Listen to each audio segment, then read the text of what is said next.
Hello friends, welcome back my YouTube channel to the point home science.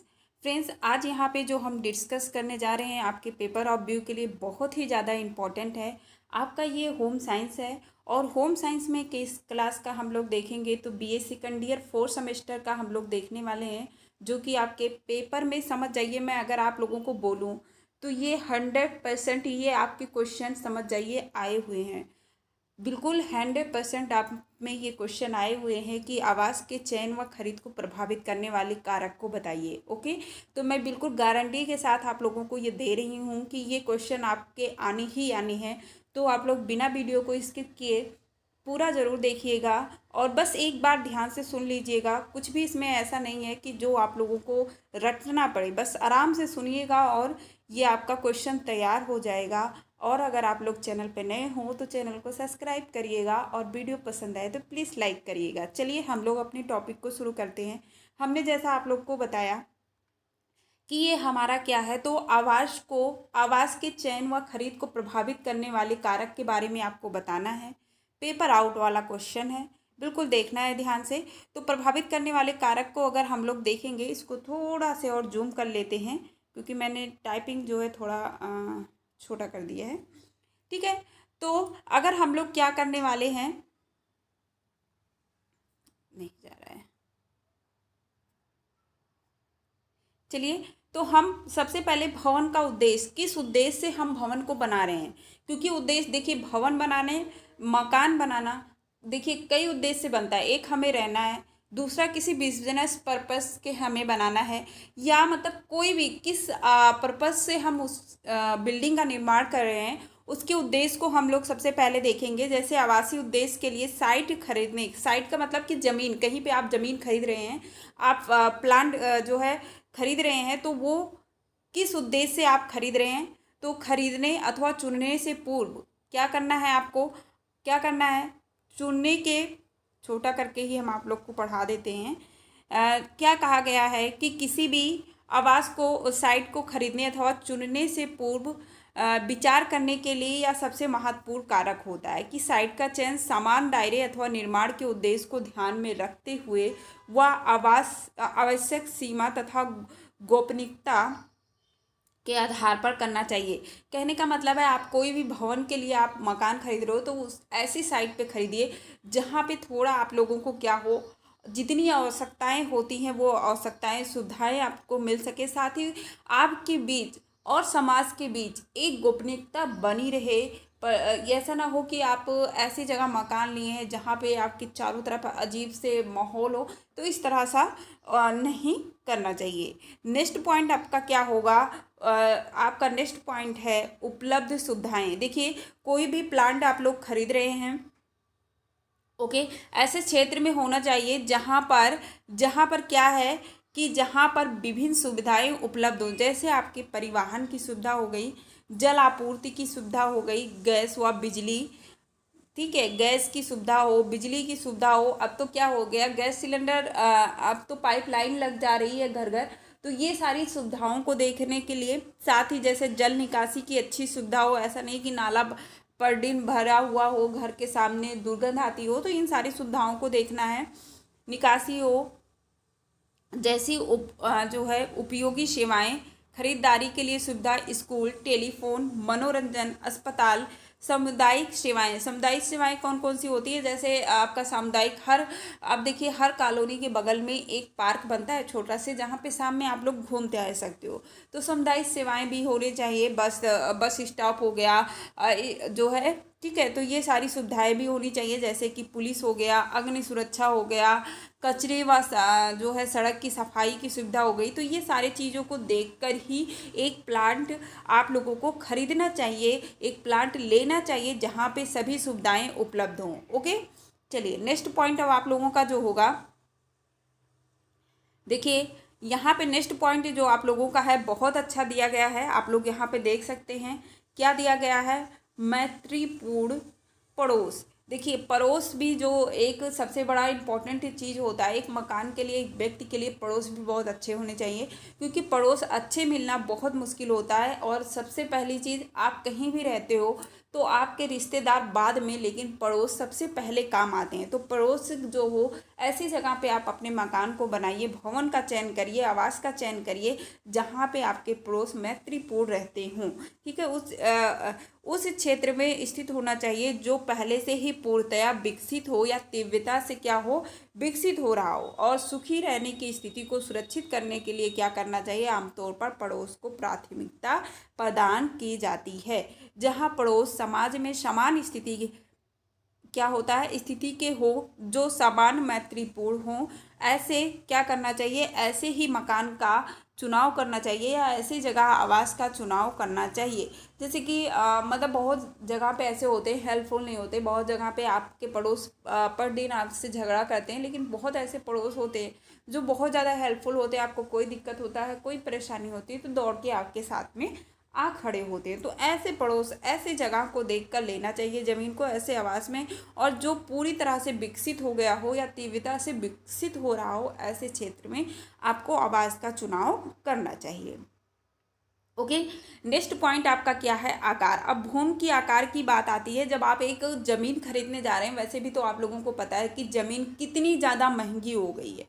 Okay, बहुत ही ज़्यादा महंगी हो गई है। तो ऐसी स्थिति में भी जब आप ज़मीन लेने जा रहे हैं तो उस चीज़ को ध्यान रखना चाहिए कि जब आप भूमि ले रहे हैं तो भूमि के जो भूमि खंड है उसका क्षेत्रफल क्या होना चाहिए, समान होना चाहिए। ओके, कि स्थानीय प्राकरणीय के प्रतिबंधों को ध्यान में रखते हुए बनाया गया हो। जब आप आवास ले रहे हो तो ऐसा भी आता है कि कभी कभी जो सरकारी ज़मीन होती है उसके ऊपर भी वो मकान बना होता है। तो आप ज़मीन ले रहे हो, आवास ले रहे हो, बिल्डिंग ले रहे हो, कुछ भी ले रहे हो, तो उस चीज़ की जांच करना चाहिए कि ये जो है, ये जो प्रतिकरणीय है, ये उसके प्रतिबंधों को ध्यान में रख के बना है। जो मालिक है, मालिक को ज़रूरतों को पूर्ण करेगा या नहीं करेगा।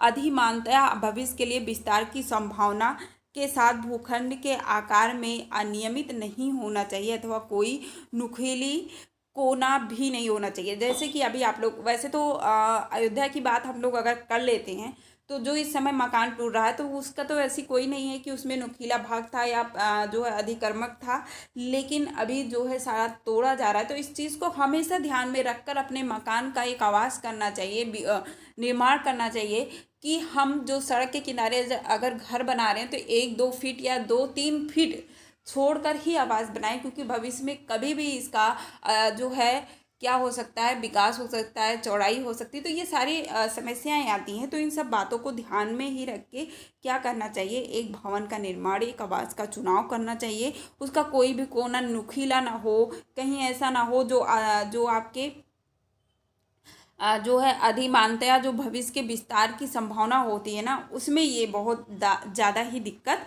करता है। ओके, चलिए नेक्स्ट पॉइंट आपका जो है, नेक्स्ट पॉइंट आप लोग देखेंगे सरकारी कानून। मैंने यही अभी आपको यही चीज़ बताया, आकार में भी वही आपको बताया जा रहा है और इसमें भी आप लोगों को वही बताया जा रहा है कि आप क्या करिए। सरकारी कानून की बात आ रही है तो एक भूखंड उस क्षेत्र की सीमा के अंदर आता है जहां स्थानीय प्राधिकरण के उपनियम बनाए जाने वाले भूखंडों के अनुपात समान व किनारे छोड़ जाने वाले स्थिति का स्थान हो व भवनों की ऊंचाई के संबंध में भी प्रतिबंध लागू करते हैं को प्राथमिकता देनी चाहिए। देखिए, जब आप एक सिटी में क्या कर रहे हैं, आवास बनाते हैं, तो वहाँ पे आप कितना ऊंचा मकान बना सकते हैं, उसका अनुपात क्या रहेगा, उसके किनारे के छोर कैसे रहेंगे, ये सारा। कहीं कहीं पे ऐसा होता है कि आप जो है, जो कॉलोनी से होते हुए सड़क निकली होती है तो वहाँ पे मुरान पड़ता है। अब मुरान के समय, मुरान पे आपका मकान बन रहा है तो उसके कोने को आप नुकीला बना देंगे